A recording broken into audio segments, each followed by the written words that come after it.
Assalamualaikum warahmatullahi wabarakatuh.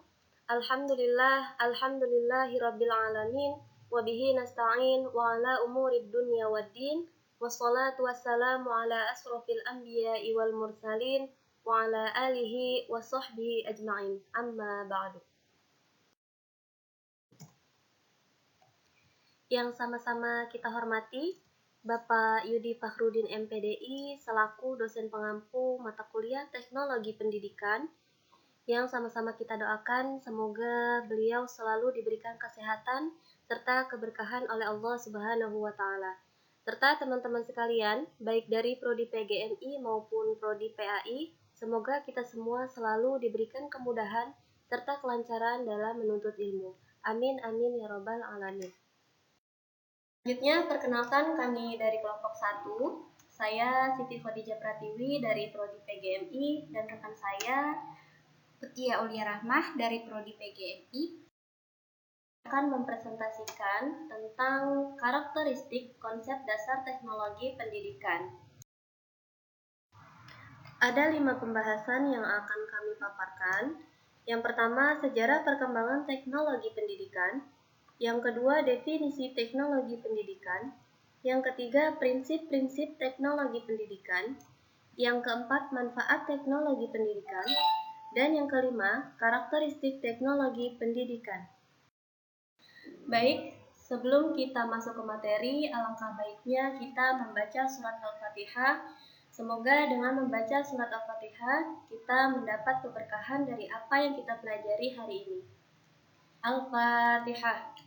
A'udzu billahi minasy syaithanir rajim. Bismillahirrahmanirrahim. Alhamdulillahi rabbil alamin. Ar-Rahmanir-Rahim. Maliki yaumiddin. Iyyaka na'budu wa iyyaka nasta'in. Ihdinas siratal mustaqim.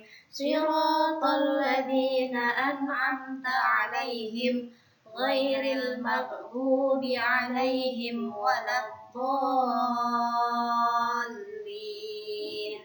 Amin. Kita masuk ke materi yang pertama, sejarah perkembangan teknologi pendidikan. Sekitar tahun 1923, lahir konsep pengajaran visual atau alat bantu visual yang kemudian mendasari ke arah terwujudnya bidang dan konsep teknologi pembelajaran seperti sekarang ini. Yang dimaksud dengan alat bantu visual dalam konsep pengajaran adalah seperti gambar, model, benda, atau alat yang dapat memberikan pengalaman nyata kepada siswa.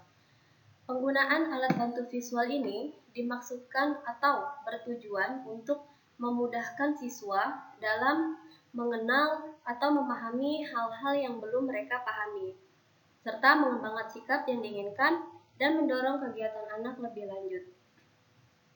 Selanjutnya, konsep visual kemudian berkembang menjadi audiovisual pembelajaran sekitar pada tahun 1940. Perkembangan pada taraf ini dipengaruhi oleh adanya perkembangan teknologi pendidikan sendiri. Yang pertama, adanya mass production technology, di mana dapat diproduksi peralatan dan bahan dalam jumlah yang besar, sehingga muncullah mesin yang digunakan di bidang pendidikan seperti kamera, proyektor, dan pembuatan animasi atau film lainnya. Jadi, jika pada tahun 1923, konsep pengajaran hanya bersifat visual atau gambar, kemudian berkembang pada tahun 1940 menjadi audiovisual yang tadinya hanya berupa gambar, sekarang dapat bertambah menjadi gambar yang bersuara seperti film atau animasi atau lainnya. Selanjutnya, pendidikan menjadi salah satu kajian yang banyak mendapat perhatian di lingkungan ahli pendidikan. Berdasarkan sejarah perkembangannya, istilah teknologi pendidikan mulai digunakan sejak tahun 1963 dan secara resmi diikrarkan oleh Association of Educational and Communication Technology sejak tahun 1977.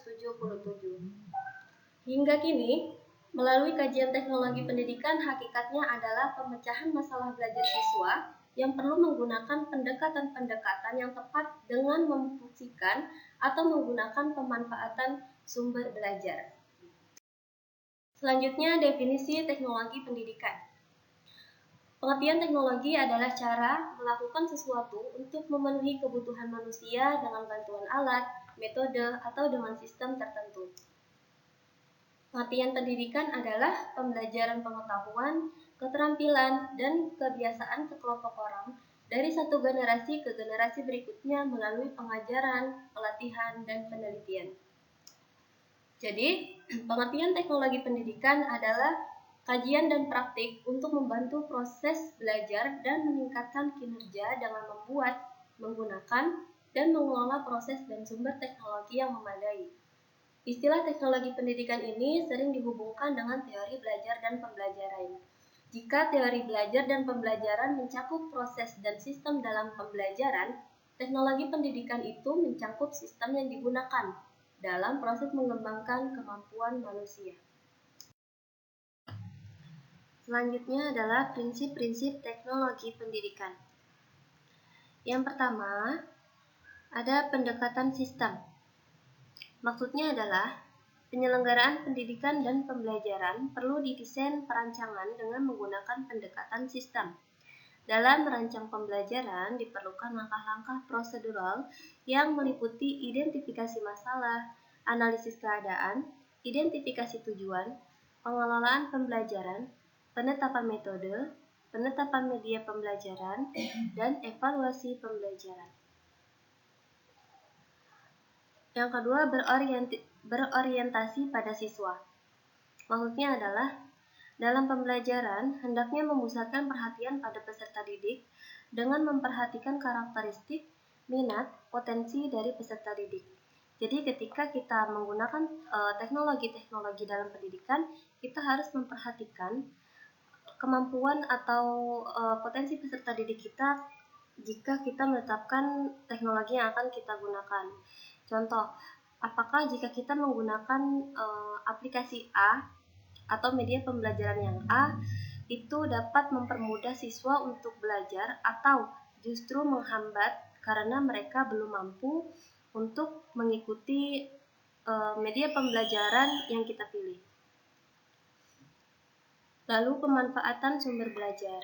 Artinya, dalam pembelajaran, siswa hendaknya dapat memanfaatkan sumber belajar untuk mengakses pengetahuan dan keterampilan yang dibutuhkannya. Jadi dengan adanya teknologi pendidikan, ini seharusnya dijadikan pemanfaatan sumber belajar yang betul-betul mempermudah siswa atau mengakses pengetahuan siswa secara lebih luas. Dan yang terakhir, kesesuaian.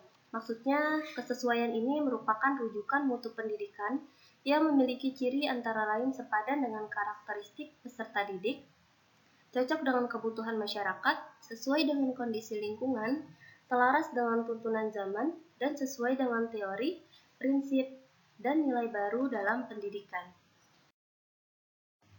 Selanjutnya akan dilanjutkan oleh rekan saya, Utia Aulia Rahma. Kepadanya saya persilakan. Baiklah, selanjutnya manfaat teknologi dalam dunia pendidikan. Yang pertama, yaitu menambah informasi. Manfaat pertama penggunaan teknologi adalah sebagai sarana pendukung bagi siswa dan pendidik untuk mencari informasi yang lebih luas, selain menggunakan sumber dari buku dan media cetak. Yang kedua, meningkatkan kemampuan belajar. Hal ini terjadi karena informasi yang ada di internet lebih update, sehingga para siswa bisa dengan mudah mengakses informasi-informasi baru yang diperlukan di bawah pengawasan guru.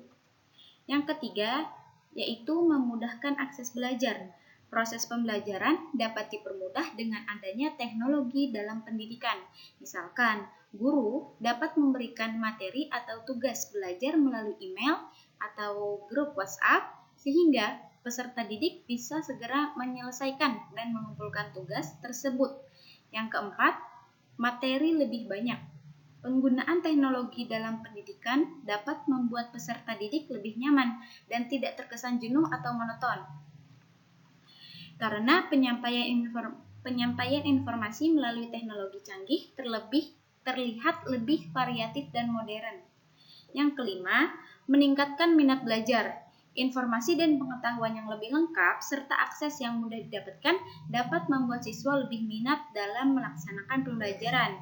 Tapi di sisi lain kita juga harus tetap mengawasi anak-anak saat memanfaatkan teknologi, karena dengan mudahnya informasi yang mudah diakses di teknologi, tidak hanya informasi positif, tetapi juga banyak informasi yang negatif dari teknologi yang kita pakai.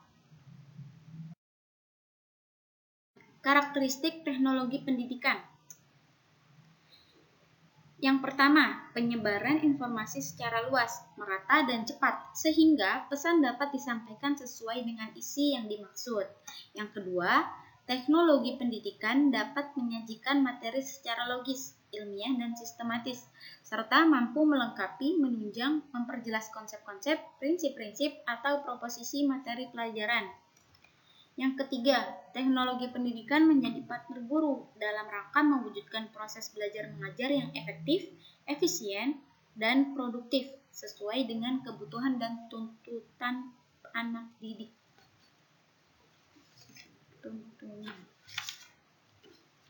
Yang keempat, teknologi pendidikan dapat dimanfaatkan sebagai sumber belajar, dapat menyajikan materi secara lebih menarik jika disertai dengan kemampuan memanfaatkannya. Adapun contoh teknologi dalam bidang pendidikan. Yang pertama, yaitu pembelajaran berbasis komputer, seperti untuk mengelola file, tulisan, dan sebagainya. Contohnya seperti pembelajaran TIK atau penilaian yang berbasis komputer. Kemudian yang kedua, e-learning. E-learning adalah sistem pembelajaran yang memanfaatkan teknologi komputer dan internet sebagai media pembelajaran. Siswa dapat mengakses materi pelajaran itu berupa video, gambar, teks, ataupun suara di mana saja tanpa harus bertatap muka dengan pengajar. Oke, selanjutnya kita ke blended learning. Blended learning merupakan metode pembelajaran yang mencampurkan pertemuan tatap muka pengajar dan muridnya secara online tanpa terbatas jarak.